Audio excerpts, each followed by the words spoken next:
Before I get to the venue, I always take time to plan and prepare. I make sure my balloons are already prepared, and I check my backdrop fabrics and my accessories and all my rentals.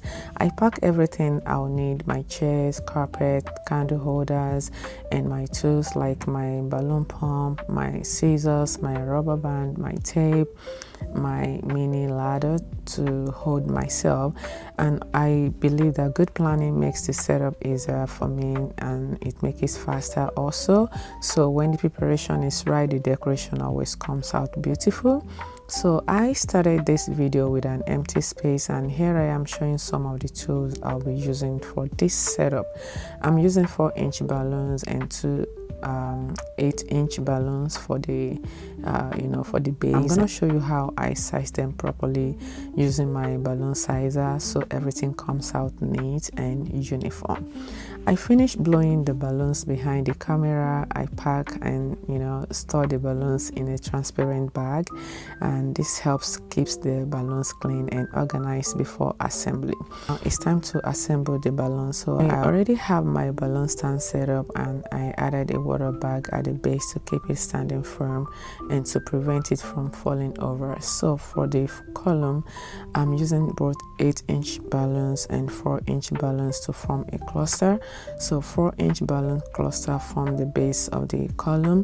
Then I begin stacking the cluster one on top of the other, building the column upward until it's complete.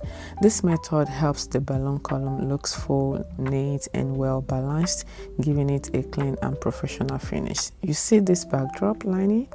Let me show you how I did it.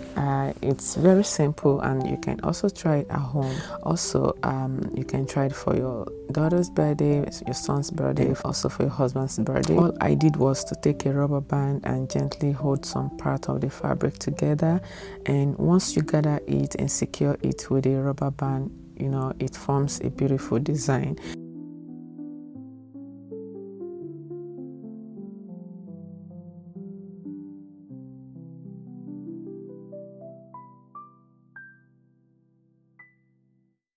I added a green carpet and a teal green chair for the celebrant.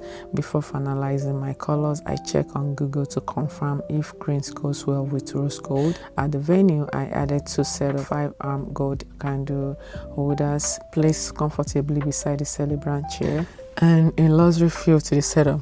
These candle holders were added purely as an imaginative design, just to bring balance, elegance, and a luxury feel to the setup. Alright, if you have made it this far, you are doing so well, and I don't want you to stop now. So what's coming next is where everything starts to to look beautiful, where everything starts to come together. I want you to pay close attention to this part, because this is one of the key things that separate beginners from professionals. I'm about to show you a simple technique that can completely transform your result, and here is the thing: you don't want to skip this. So stay with me, take notes if you can, and imagine yourself actually applying this step in real life, and that's how you grow. Okay, so let's keep growing, and I want you to please drop your suggestions in the comment below. If you found this video helpful, please share it, like it, and subscribe to my channel. Thank you for watching with me today. I appreciate you so much, and I want to say, take good care of yourself. Practice, practice, and practice. See you next time. Bye bye.